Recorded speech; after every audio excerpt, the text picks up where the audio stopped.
రాబోయే రోజులలో ఈ కేసుకు సంబంధించి ఏ న్యాయవాది కూడా బెయిల్ పిటిషన్ కానీ దీనికి సంబంధించిన ఏది కూడా ఏ న్యాయవాది కూడా ముందుకు రావద్దని నేను ఈ సందర్భంగా తెలియజేసుకుంటున్నాను. అదేవిధంగా దీనికి కూడా మన హనుమంత్ రెడ్డి సార్ కూడా ఒక 50,000 రూపాయలు కూడా స్వప్న గారి కుటుంబానికి ఆర్థిక సహాయం అందించారు. మీకు ధన్యవాదాలు సార్. సో రాబోయే రోజులలో కూడా నేను తెలంగాణ గవర్నమెంట్ని ఒకటే డిమాండ్ చేస్తున్నాను, ఈ అడ్వకేట్ యాక్ట్ని ఎట్లయినా ప్రొటెక్ట్ చేయాలని తెలియజేసుకుంటున్నాము. ఈ అడ్వకేట్ యాక్ట్ తీసుకొచ్చి మాలాంటి అడ్వకేట్లకి ఇక్కడ మన రాష్ట్రంలో సెక్యూరిటీ లేకపోతే సామాన్యమైన వ్యక్తికి ఎక్కడ సెక్యూరిటీ ఉంటుందని నేను తెలియజేసుకుంటున్నాను.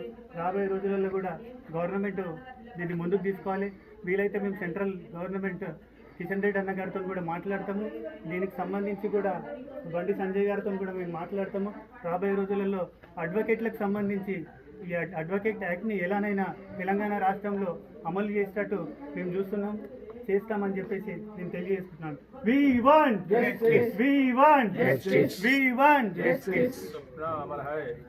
ఈ సందర్భంగా దీనికి సంబంధించి హనుమంత్ రెడ్డి సార్ కూడా ధర్నా కూడా చేయడం జరిగింది.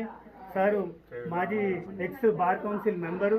సో దీనికి సంబంధించి కూడా ఇలాంటి 50,000 రూపాయలు ఆర్థిక సహాయం చేసిండు. అది కూడా స్వప్నకు వాళ్ళ ఫ్యామిలీకి కూడా ఉపయోగపడతాయి. కావున హనుమంత్ రెడ్డి సార్కి స్పెషల్ థ్యాంక్స్ చెప్తున్నాము. ధన్యవాదాలు.